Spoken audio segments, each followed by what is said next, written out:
कल्पना कीजिए एक ऐसा देश जो अपनी सख्त नीतियों और रहस्यमयी शासन के लिए विश्व भर में जाना जाता है, उत्तर कोरिया। यह वही देश है जहां लोकतंत्र की बात करना भी अपराध माना जाता है।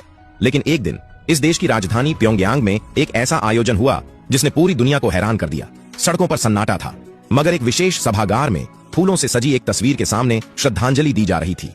यह तस्वीर थी भारत रत्न, संविधान निर्माता, समानता और मानवता के महान योद्धा डॉक्टर भीमराव अंबेडकर की। और सबसे चौंकाने वाली बात, इस समारोह में स्वयं उत्तर कोरिया के सर्वोच्च नेता किम जोंग उन उपस्थित थे। जय भीम दोस्तों।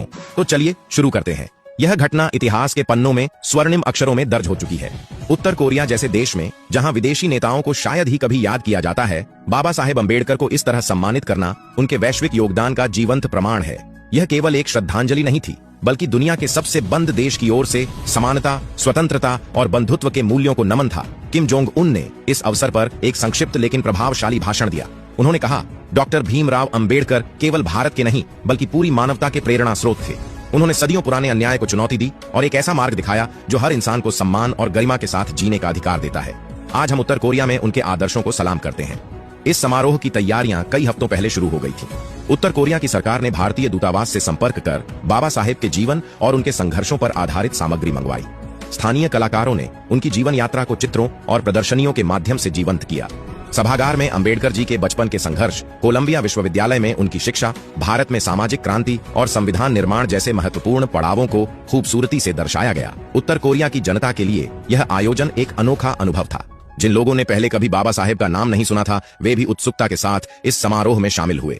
स्कूलों और विश्वविद्यालयों में विशेष व्याख्यान आयोजित किए गए, जहां छात्रों को बताया गया कि कैसे अंबेडकर जी ने न केवल भारत बल्कि पूरे विश्व के लिए समानता और मानवाधिकारों की मिसाल कायम की। इस आयोजन ने पूरी दुनिया को आश्चर्यचकित कर दिया।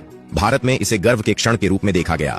भारतीय मीडिया ने इसकी व्यापक कवरेज की और अंतर्राष्ट्रीय मंचों पर भी इस कदम की सराहना हुई। कई विश्लेषकों ने इसे उत्तर कोरिया के लिए एक संदेश के रूप में देखा, सामाजिक समानता और मानवाधिकारों की दिशा में एक नई सोच का संकेत। सोशल मीडिया पर वन अंबेडकर इन नॉर्थ कोरिया ट्रेंड करने लगा। दुनिया भर में अंबेडकर के अनुयायियों ने इस खबर को शेयर कर उनकी वैश्विक स्वीकार्यता पर खुशी जताई।